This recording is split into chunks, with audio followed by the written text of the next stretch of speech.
ایک دفعہ ایک عورت سلطان عثمانیہ کے سلطان عبدالمجید کے پاس مقدمہ لے کر حاضر ہوئی اور فرمایا، سلطان، ہمارے گاؤں کے قاضی کے پاس میں ایک مقدمہ لے کر گئی تھی تاکہ قاضی صاحب انصاف پر مبنی فیصلہ کر کے مجھے انصاف دلائیں، لیکن بدقسمتی سے میں جب قاضی صاحب کے پاس گئی تو اس وقت قاضی صاحب عدالت میں اکیلا موجود تھا۔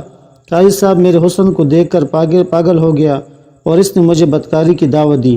میں ایک نیک اور پاک باز عورت ہوں اور میں نے قاضی صاحب کی دعوت ٹھکرا دیا۔ پھر قاضی صاحب کہنے لگا، اگر تم نے میری بات نہ مانی تو میں فیصلہ تمہارے حق میں دینے کے بجائے تمہاری مخالفت میں دے دوں گا اور اس کے نتیجے میں تمہاری بڑی سزا ملے گی۔ سلطان عبدالمجید نے اس عورت سے پوچھا، پہلے یہ بتاؤ تمہارا مقدمہ کیا تھا اور تم قاضی صاحب کے پاس کیا مقدمہ لے کر گئی تھی؟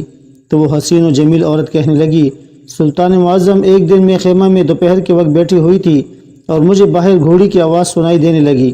مجھے ایسا لگا کہ میری پڑوسن کی گھوڑی ہمارے خیمے سے کچھ فاصلے پر بندھی ہوئی تھی، وہ کسی تکلیف میں مبتلا ہے۔ جب میں اس کے قریب گئی تو مجھے پتہ چلا کہ گھوڑی پیاس کی شدت کی وجہ سے چلا رہی ہے۔ میں سیدھا اپنے خیمے کے اندر گئی اور پانی والا برتن اٹھایا اور جا کر گھوڑی کے آگے رکھ دیا۔ پیاس کی شدت نے بہت کمزور کر دیا تھا، اس نے وہ فوراً سارا پانی پی لیا، لیکن بدقسمتی سے اس سے پانی میں کچھ ایسی زہریلی چیز گر گئی تھی جس پانی کو پیتے ہی فوراً گھوڑی کی موت واقع ہو گئی۔ جیسے یہ خبر میری پڑوسن کو ملی تو اس نے چیخنا چلانا شروع کر دیا اور اس نے کہا کہ تم نے میری گھوڑی کو زہر دے دی ہے۔ میں اسے بتانے کی پوری کوشش کرتی رہی کہ میرا ایسا کوئی ارادہ نہیں تھا، میں نے تو صرف اس کو پانی پلایا تھا، مجھے نہیں پتا کہ گھوڑی کی موت کیسے واقع ہوئی۔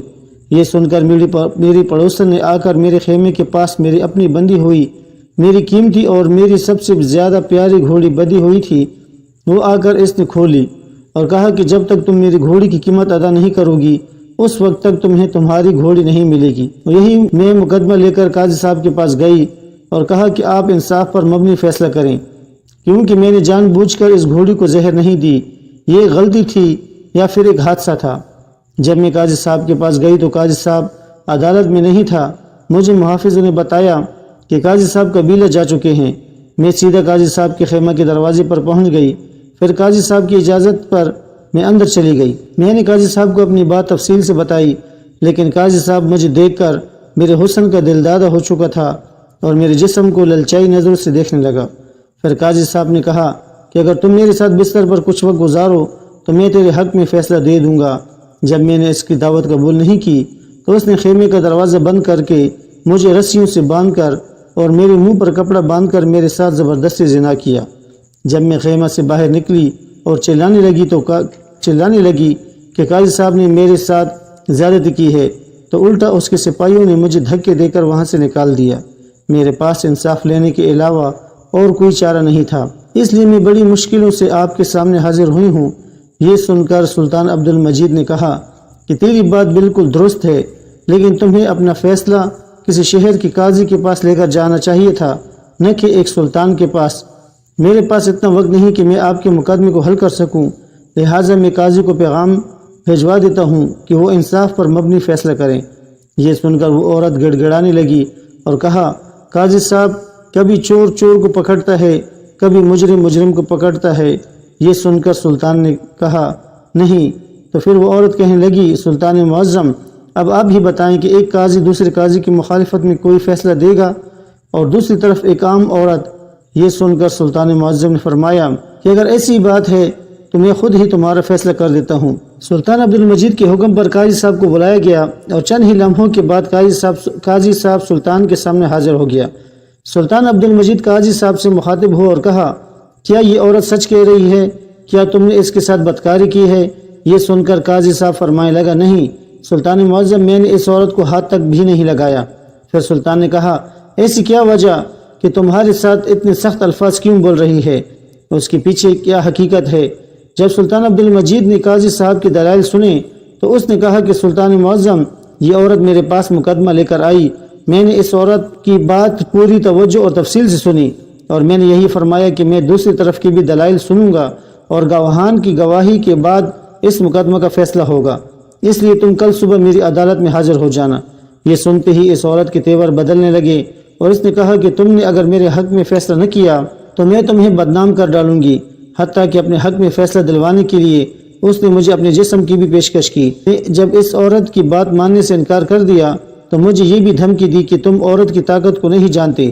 میں نے اس سے بار بار کہا کہ میں دونوں طرف کے دلائل سننے کے بعد انصاف پر مبنی فیصلہ کروں گا، لیکن یہ عورت جانتی تھی کہ یہ گناہ گار ہے اور اس نے واقعی ہی اپنی پڑوسن کی گھوڑی کو زہر دے کر مارا ہے، کیونکہ اس کی گھوڑی پڑوسن کی گھوڑی سے کمزور اور کم خوبصورت تھی، اس لیے یہ اس سے حسد کرتی تھی اور اسے ڈر تھا کہ فیصلہ اس کے خلاف آئے گا، اور اس لیے یہ مجھے دھمکیاں دینے لگی۔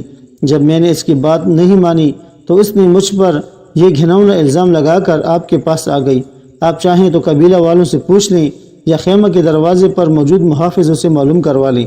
یہ سن کر وہ عورت کہنے لگی، سلطان معظم، وہ قبیلہ اس کا اپنا ہے، یہ اس قبیلے کا قاضی ہے، اور بات رہی محافظوں کی، کیا وہ اپنے سردار کے خلاف گواہی دیں گے؟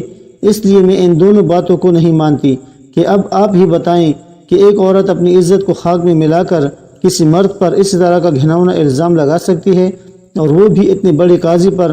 اب سلطان عبد المجید دونوں کے دلائل سن چکا تھا، لیکن سلطان کی سمجھ میں ابھی تک کچھ نہیں آ رہا تھا کہ ان میں سے کون سچا ہے اور کون جھوٹا۔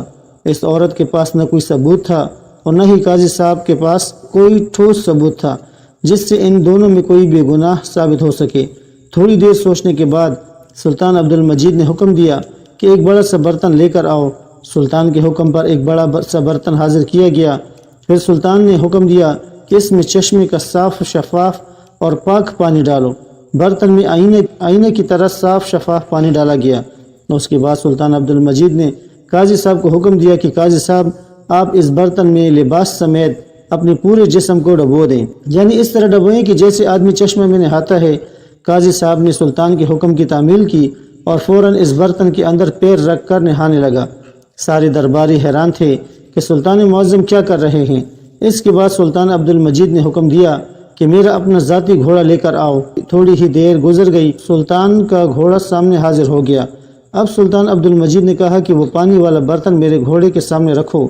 جیسے ہی وہ پانی کا برتن سلطان کے گھوڑے کے سامنے رکھا گیا تو گھوڑے نے فوراً پانی پینا شروع کر دیا۔ یہ دیکھ کر سلطان عبد المجید نے کہا کہ اے چالاک عورت، تم سراسر جھوٹ بول رہی ہو۔ قاضی صاحب بالکل بے گناہ ہے اور اس نے تمہیں ہاتھ تک بھی نہیں لگایا، حتیٰ کہ میں یہ کہہ سکتا ہوں کہ قاضی صاحب کا دامن بالکل پاک، صاف اور شفاف ہے۔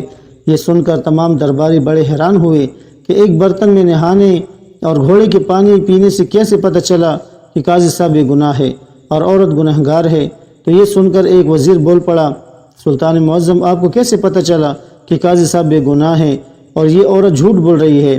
تو سلطان عبد المجید نے کہا کہ میرے گھوڑی کی یہ خاصیت ہے کہ یہ نجس پانی کو منہ نہیں لگاتا، پینا تو دور کی بات ہے، اور اگر قاضی صاحب نے اس کے ساتھ بدکاری کی ہوتی تو یہ پانی نجس ہو جاتا، اور گھوڑا اس کو کبھی منہ نہیں لگاتا، اس لیے یہ عورت سراسر جھوٹ بول رہی ہے۔ اس کے بعد سلطان نے اس عورت کو کہا کہ اپنے الفاظ میں تم سچ سچ بتا دو، ورنہ تمہیں ایسی سزا ملے گی کہ تم اوروں کے لیے نشان عبرت بن جاؤ گی۔ جب عورت کے پاس اور کوئی چارہ نہ رہا تو اس نے سلطان عبد المجید اور تمام درباریوں کے سامنے اپنے گناہ کا اقرار کر لیا اور بتایا کہ جیسا قاضی صاحب نے کہا تھا ویسی ہی بات ہے، میں نے ہی اپنی پڑوسی کی گھوڑی کو زہر دے کر مارا تھا، اور اس سزا سے بچنے کے لیے میں نے قاضی صاحب پر یہ الزام لگایا۔ اس کے بعد سلطان عبد المجید نے فیصلہ سنایا کہ گھوڑی کے قتل کے عوض تمہیں گھوڑی کا جرمانہ ادا کرنا ہوگا، اور ایک معزز اور نیک ایماندار قاضی پر گھناؤنا الزام لگانے کے جرم میں تمہیں 1 سال کے لیے زندان میں ڈال دیا جاتا ہے۔